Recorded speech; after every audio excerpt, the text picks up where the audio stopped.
시청자 여러분 안녕하십니까. 활기찬 월요일 부동산 가이드입니다. 국토교통부가 내일부터 마이홈 주거지원 안내 시스템을 운영한다고 합니다. 이 안내 시스템을 이용하게 되면 여러분들은 단 몇 번의 클릭만으로 정부가 지원하는 나에 대한 정부 지원들이 어떤 것들이 있는지, 그리고 나에게 맞는 임대주택은 어떤 것들이 있는지 손쉽게 알 수가 있다고 합니다. 혹시 인터넷을 이용하기 어려운 분들을 위해서 전화 콜센터도 이용한다고 하니까 이 시스템이 우리 서민들의 주거 안정에 도움이 되길 바라겠습니다. 자, 이제 오늘도 여러분들에게 고민이 될 수밖에 없는 부동산 시장에 대한 투자 전략 지금부터 세워드리겠습니다. 부동산 가이드 지금 바로 출발합니다.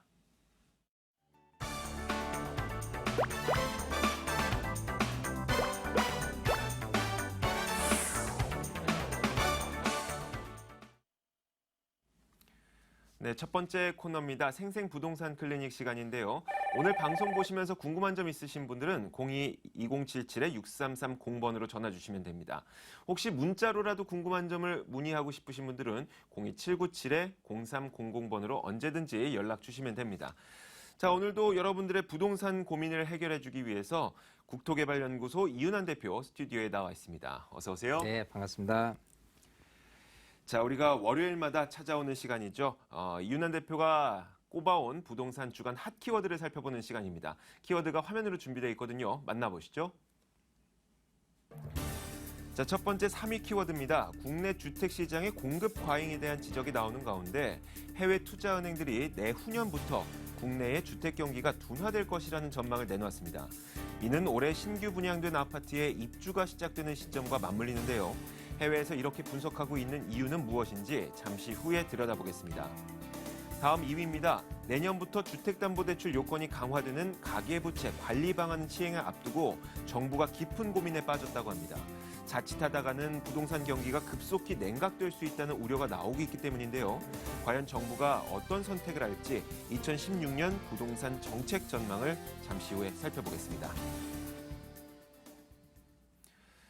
먼저 3위 키워드부터 확인해 볼 텐데 얼마 전에 한국은행에서도 부동산 시장에 대한 실태 조사를 한번 했었습니다. 그때도 2017년 이후부터는 이 주택의 매매 가격이라든지 이 부동산 시장의 어떤 거래가 주춤할 수도 있다. 이런 결과가 나왔었는데 해외 투자은행에서도 비슷한 의견을 내놨네요. 네, 자 해외 투자은행도 당연히 국내 상황에 대해서 경제 상황, 특히 이제 부동산 상황에서 또 주택 시장이 어떻게 흘러가고 있는지에서 계속해서 주시를 하고 있거든요. 네. 그런 상황에서 전망이라고 본다면 일단은 2016년은 엇갈리는 반응이에요. 네, 그런 상황이고 2017년 같은 경우는 일단은 전체적인 공급 과잉의 영향 때문에 좀 주택 가격이 하락하겠다라고 하는 것들이 그 의견들이 굉장히 많이 이렇게 나오고 있습니다. 네. 어쨌든 국제금융센터에서 얘기하고 있는 이런 어떤 영향이 또 투자은행들의 여러 가지 영향들이 국내하고 좀 비슷한 면모로 좀 가고 있다는 게 좀 주목을 할 필요가 있다라고 보입니다. 네, 그만큼 이 해외나 국내나 일단 내년까지는 부동산 시장에 대한 전망이 엇갈리는 가운데 내후년부터는 어느 정도 주춤할 수 있다는 그런 전망을 같이 내놓고 있는 것 같아요. 자, 이런 가운데 지금 정부에서도 굉장한 고민에 빠져 있는 것 같습니다. 이러지도 저러지도 못하는 상황에 처해 있는데 가계 부채 때문이에요. 이 가계부채를 어느 정도 건전하게 만들자니 부동산 시장을 좀 주춤거리게 만들지 않을까 이런 고민이 있는 반면에 그렇다고 가계부채를 계속 늘리자니 나중에 가계부채가 폭탄으로 돼서 돌아오지 않을까 이런 불안감도 있거든요. 내년에 정부는 어떤 선택을 하게 될까요? 자, 그래서 일단은 정부에서는 가계부채 종합관리방안이란 가이드라인을 지금 발표를 이미 했고요. 네. 자, 지금 가계부채가 굉장히 지금 급격하게 이제 올라가고 있는 상황. 네. 작년하고 비교를 해본다면요. 1분기 같은 경우는 조 단위로 해서 뭐 1000조 이렇게 해서 1000조 22 정도 이렇게 올라섰는데 지금 이렇게 분기별로 꾸준히 이렇게 상승률로 봤을 때는 지금 이제 1분기, 2분기, 3분기까지 해서 나타나는 게 1166조다라고 한다면 지금 올해 말을 기준으로 한다면은 대략 한 1200조 가까이 되니까요. 네. 어마어마한 수치의 야. 가계부채라는 부분에 그러니까요. 대해서 좀 부담을 안게 되겠죠. 이런 사례가 미국 같은 경우에도 옛날 서브프라임 모기지론 이런 부분들이 이런 가계부채를 굉장히 늘려가면서 그거에 따른 그 부담, 뭐 경매가 나오거나 여러 가지 상황에 의해서 정부가 만약에 힘들게 되었던 이런 상황을 고려를 해봤을 때는 정부에서도 그거를 조금 이렇게 좌시할 수만은 없거든요. 그래서 이제 일단은 그 가계부채 종합관리 방안 해서 가이드라인을 이렇게 발표를 했고요. 네. 자, 지금 현행 그리고 개선책 이런 부분들이 있는데 각각 분할 사항에 대한 대출에 대한 정착을 어떤 식으로 할 거냐면 기존에는 일시상이라 거치식 위주로 해서요. 이자만 내다가 3년 후에서 5년 후부터 또 거치식으로 이렇게 네. 원금까지 갚아나가는 형식인데 그 거치 기간을 1년 이내로 단축하는 쪽으로 이렇게 가는 부분. 이게 굉장히 좀 부담이 될 수도 있는 그렇죠. 거고요. 아예 초기부터 이자만이 아니라 초기부터 또 원금을 낸다라고 한다면 네. 당연히 융자를 껴가면서 굳이 이렇게 부동산을 구입을 한다 이런 부분도 심리적으로 굉장히 맞아요. 위축될 수밖에 네. 없는 상황입니다. 그리고 상한 능력에 대한 심사 강화도 이게 이제 어쨌든 이런 가계부채가 이제 계속해서 높아지기 는 거와 맞물려서 부동산 시장이 너무 안 움직이기 때문에 작년 8월 1일부에 대한 대책이 DTI라든지 LTV의 완화 쪽으로 간 거거든요. 그런 부분에 제동을 걸 수밖에 없는 상황. 그렇기 때문에 정부에서도 이러지도 저러지도 못하는 상황일 수밖에 없는데 어쨌든 이런 부분이 현행은 담보 중심이거나 또 신고소득에 대한 부분을 인정을 하고 또 최저생계비 소득도 인정을 했었는데요. 앞으로는 상한 능력에 대한 중심 네. 이런 부분 하고요. 또 그 소득에 대한 원칙 그리고 증빙이 돼야지 되는 원칙하고요. 최저 생계비에 대한 소득은 불인정한다라는 쪽으로 이렇게 굉장히 좀 강화되는 쪽으로 가는 부분이고요. 고부담 대출 같은 경우는 분할 상환을 유도하는 거죠. 그래서 네. 내가 이제 주택 가격이라도 소득 대비해서 대출액 한도만 규제를 했었다가 대출 규모가 너무 크게 된다면 이제 분할해서 상환을 해라라는 부분으로 이제 유도를 하는 부분 또 변동금리 상품에 대한 부분이 아직 미반영돼 있는데 그 부분을 고려해서 가상금리까지 적용되는 이 부분은 굉장히 복합적으로 좀 다가오고 있어요. 네. 왜냐하면 지금 어쨌든 금리가 지금 바닥인 상황인 듯 알지만 네. 나중에 변동금리에 의해서 금리가 좀 올라간다면 이런 부분도 굉장히 큰 심리적인 부담으로 작용될 수 있는 부분하고요. 총체적인 상환 부담 반영해서 일단 원금 상환에 대한 부분이 아까 얘기했던 대로 초기부터 이렇게 갈 수 있다는 거. 그리고 네. 구체적 가이드라인이 어쨌든 담보 비율 또 상환 비율 해가지고 DTI, LTV가 60% 넘을지는 분할 상환을 의무화한다는 부분들 또 여러 가지 어쨌든간 강화되는 부부분들이 조금 좀 전체적으로 심리적인 부분에 대해서 내년부터는 그렇기 때문에 지금 있는 시점에서는 이렇게 가계대출을 내기 위해서 굉장히 많이 몰려 있거든요. 네. 그래서 우리 시청자분들도 사실 또 꼭 융자를 좀 빼야 된다라고 생각한다면 올해 안에 좀 서두르는 것도 하나의 방법이 될 수도 있을 것 같고 내년이라고 해더라도요. 내년에 이런 식으로 일시적으로 이렇게 한다기보다도 대출에 대한 어떤 상품마다 조금씩은 틀리거든요. 네. 그런 걸 지금부터라도 꼼꼼히 챙겨보고 알아보셔야 된다. 특히 이제 1금융권 시중은행도 있지만 뭐 단위농협이라든지 여러 가지 제2금융권 여러 가지 환경을 종합적으로 분석을 해서 체크를 해놓으시는 게 어쨌든 어떤 상황이 벌어졌다라고 하는 큰 영역에서 본다면 가계대출이 이렇게 늘어난 부분에서 정부가 제동을 걸 수밖에 없는 이유도 그럼요. 느끼셔야 되지만 우리 피부적으로 우리 입장에서 본다면 이럴 때일수록 정신 바짝 차리고요. 네. 세부적으로 내가 어떤 것을 하는 것이 가장 유리한지에 대해서는 어쩔 수 없이 여러분들이 좀 준비하고 알아보셔야지만 이득이 될 것 같아요. 네. 자, 내년부터 이 가계부채에 대한 조건이 까다로워진다고 내년이 되기 전에 올해에 무작정 대출을 받는 것보다도 내년에 어떻게 바뀔지 그리고 나의 자금 상황은 어떤지 이런 것들을 조목조목 따져서 여러분들의 이 자산에 대한 계획을 철저하게 세우시는 게 좋을 것 같습니다. 자, 이어서 1위 키워드도 만나보겠습니다. 화면으로 준비했습니다. 자, 올 한 해 거침없이 달려온 부동산 시장의 내년도 전망을 돕고 이 전문가들 사이에서 의견이 엇갈리고 있습니다. 과잉 공급에 따른 조정이 불가피하다는 의견과 또 전세난이 지속되기 때문에 내 집 마련 거래가 계속될 것이라는 의견인데요. 자, 2016년 부동산 시장에 대해서는 어떻게 전망하고 있는지 이윤환 대표의 의견을 들어보겠습니다. 네, 이렇게 엇갈린 전망 속에 이윤환 대표의 의견은 어떤지가 궁금해요. 어떻게 바라보고 계세요? 자, 일단은 전체적으로 이제 경제 상황 아래에 이제 부동산이 놓여 있으니까 네. 경제 상황을 놓고 본다면 상저하고 쪽으로 이제 갈 가능성이 높아요. 통상적으로 이제 한 해를 평가를 했을 때 향후에 2016년 상반기에는 조금 저점이지 않겠느냐, 좀 네. 침체된 부분 속이고 그 다음에 하반기 같은 경우는 조금 올라서지 않겠느냐라는 부분이 지금 경제 상황 속에서 느껴지는 부분들이고 어쨌든 이런 부분들이 계속해서 지금 주택 공급량이 많아지는 분양 물경이라든지 이런 공급량에 의해서 또 요즘 또 청약을 해서 또 분양되는 이런 확률이 굉장히 좀 낮아지고 있는 추세, 네. 심리적인 부분도 아까 방금 말씀드린 대로 가계부채 대출 규제 이런 부분들까지 덧붙여진다면 상당히 조금 상반기에는 좀 고전을 면치 못할 것이다. 근데 또 하나의 변수라고 얘기한다면 사실 내년 총선이거든요. 그렇죠. 여야 지금 정치권에서 굉장히 줄다리기를 많이 하고 있는데 이 4월 총선을 앞두고선 의뢰의 그 지역적으로는 지역 국회의원들이 좋은 전망을 이렇게 각 지역마다 내놓게 됐을 때 그리고 여러 가지 공약도 많이 내놓겠죠. 그렇죠. 네. 그 공약에 힘입은 시장에 대한 변화, 반응, 또 심리적인 이런 부분들이 약간은 좀 작용하리라고 보입니다. 네. 그래서 이 부분을 전체적인 상황을 놓고 봤을 때는 일단은 상조 내년 부분 같은 경우는 미국의 금리 인상이라든지 또 그에 따른 우리의 대응, 반응 이런 거를 또 살펴봐야 될 필요가 있고요. 또 하반기도 미리 전에 지금 체크를 해봐야 될 부분. 어쨌든 아까 해외에서 바라보는 국내 시장이 어떻게 될 것이냐라는 네. 부분도 이 한국은행이라든지 KDI에서 봤을 때도 과잉 공급에 의한 집가 조정 이런 네. 부분이 조금 걱정이 되는 부분하고요. 일단 서울 같은 경우는 지금 아파트 값이 올해 들어서 첫 내림세로 돌아섰다는 거. 물론 네. 이제 전체적인 게 아니라 관악, 강동, 노원을 이제 주거가 밀집돼 있는 이런 쪽을 네. 보고서 이렇게 하는 부분이고요. 또 지방 부동산 어떠냐라고 하는데 지방 부동산이 지금 굉장히 좋아진 상황이거든요. 네. 근데 이제 여기마저도 초기 계약률도 지금 많이 떨어져 있는 상태. 그리고 서울 중심권인 서울 전체적인 시장은 전세난에 의한 부분으로 이어질 것이냐.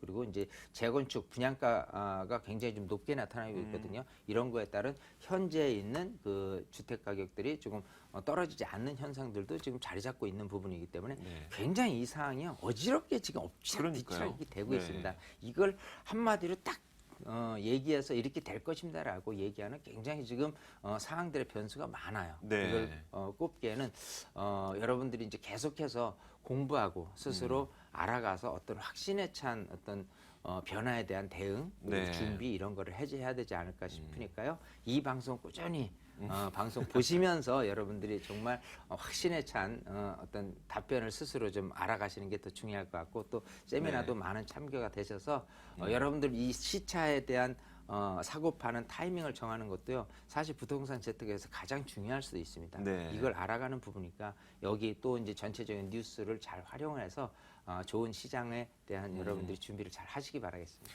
맞습니다. 어떤 지역은 뭐 가계부채에 대한 규제를 강화한다고 하더라도 그럼에도 불구하고 집값이 또 오를 수도 있는 겁니다. 그렇기 때문에 세부적으로 내가 원하는 지역은 어디인지 그리고 내가 원하는 이 투자 방식은 어떤 것이 있는지 이런 것들을 좀 꼼꼼하게 따질 필요가 있습니다. 자, 이런 것들을 잘 알기 위해서는 실제로 전문가와 만나서 이야기를 해보는 시간도 필요할 것 같습니다. 그래서 저희가 이윤환 대표의 무료 세미나를 준비했거든요. 지금 바로 안내해드리겠습니다.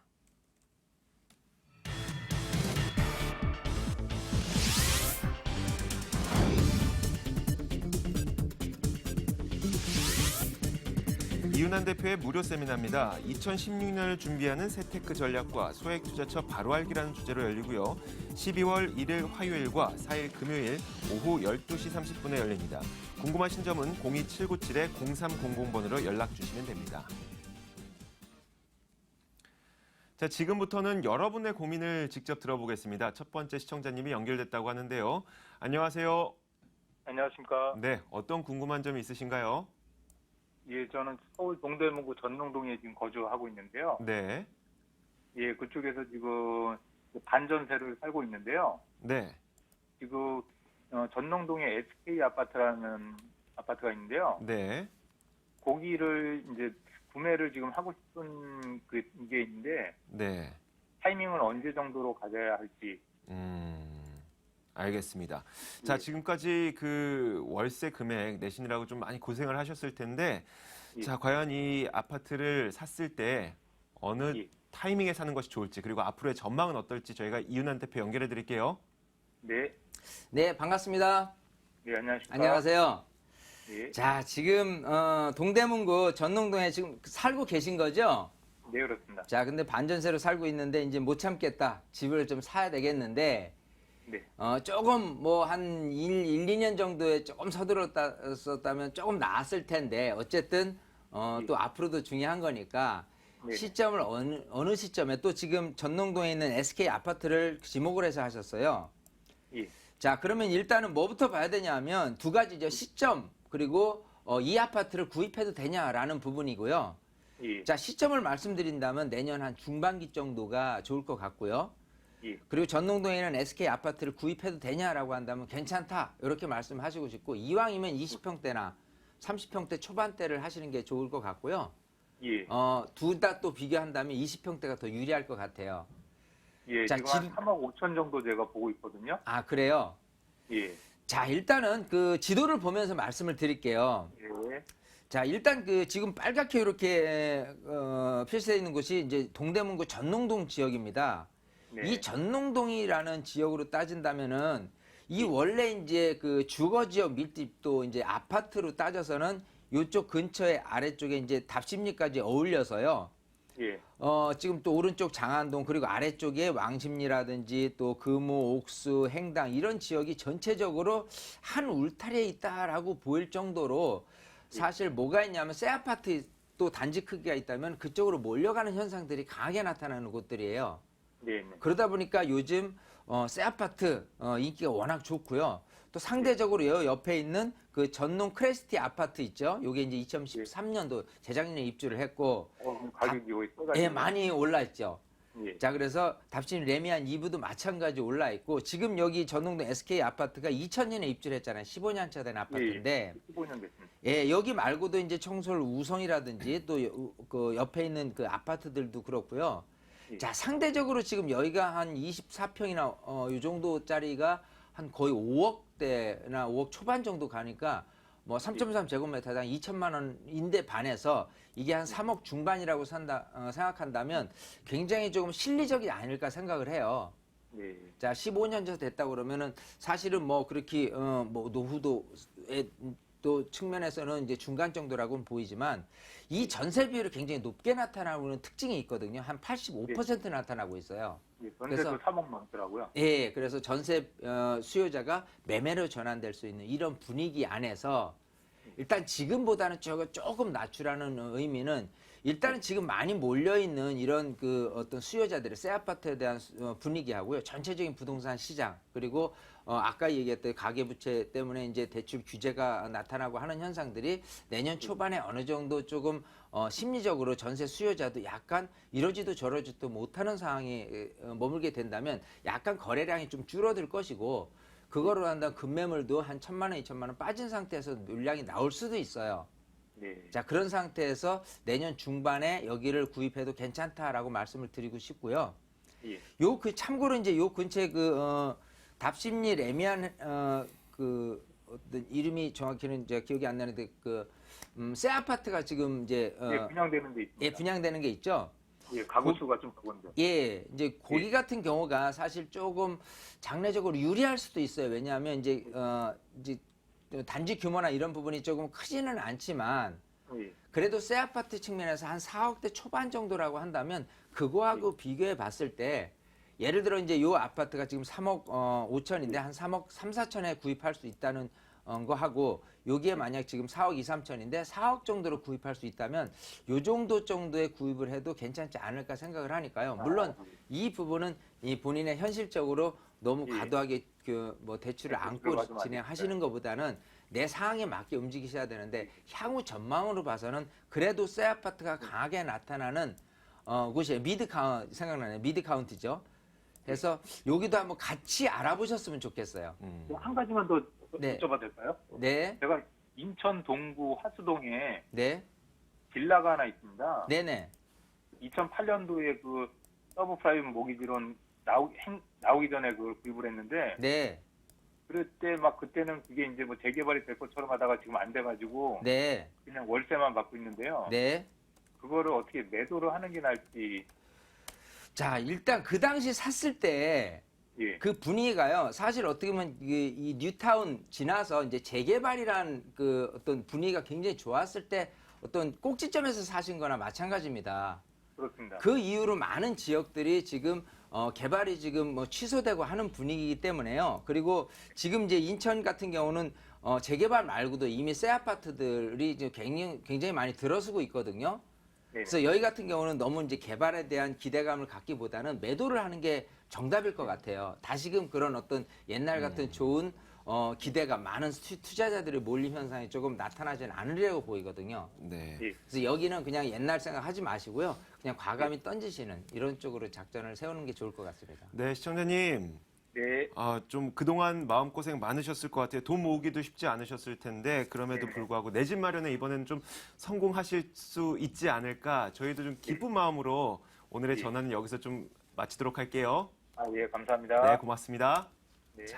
다음 시청자분 만나보겠습니다. 안녕하세요. 네, 안녕하십니까. 네, 반갑습니다. 어떤 궁금한 점 있으신가요? 예, 제가 지금 신길동에 살고 있는데요. 네, 집을 하나 꾸며 그린 아파트인데 매도를 하고요. 네, 이제 평수가 커서 작은 평수로 가려고요. 알아봤는데 여기 신길 뉴타운 7구역 삼성 레미안 포스티움하고요. 네, 독산동의 롯데캐슬 1차 두 중에 하나를 매수를 할까 합니다. 네. 그런데 매수 시점이 언제쯤이 네. 좋으며 이제 또 향후 전망은 여기 신길동이 나을지 독산동이 나을지 좀 알고 싶어서 전화드렸습니다. 둘 중 하나를 선택하실 거고 둘 중 하나를 선택하셨을 때 매수 시점이 언제가 좋은지요? 예, 네, 바로 이윤환 대표 연결해 드리겠습니다. 네, 반갑습니다. 예, 안녕하십니까. 네, 안녕하세요. 고맙습니다. 네. 자, 지금 그 서울 신길동, 영등포구 신길동 하고요. 예. 금천구 독산동을 두 군데를 지금 얘기를 하셨고 둘 다 새 아파트예요. 예. 아직 지금 분양이 끝나서 이제 예. 분양권을 하나 매입하려고 합니다. 네, 이제 프리미엄을 주고 이제 매입을 하신다는 거죠. 예. 자, 일단은 시점이 제일 중요한데요. 예, 그래서 지금 이제 예. 보고 계신 그 신길동에 있는 7구역, 그 영등포 예. STU 말씀하시고요. 예. 저 아래쪽에 있는 독산동의 롯데캐슬을 말씀하시는데 둘 다가 일단은 그 2017년도에 입주해요. 물론 이제 독산동의 롯데캐슬 같은 경우는 전체 한 4,500세대 중에 아파트가 대략 한 3,000세대 되는데 일단 일부는 내년에 입주, 그다음 나머지 그 3차로 분양되는 거는 2018년도 입주고요. 예. 지금 신길 같은 경우는 2017년도 입주거든요. 예. 자, 지금 전체적인 분양 시장이나 여러 가지 환경을 봤을 때 공급 물량이라든지 여러 가지 측면이 2017년도에 조금 부동산 시장이 조금 악영향으로 돌아오고 있는 여러 가지 환경들이 있어요.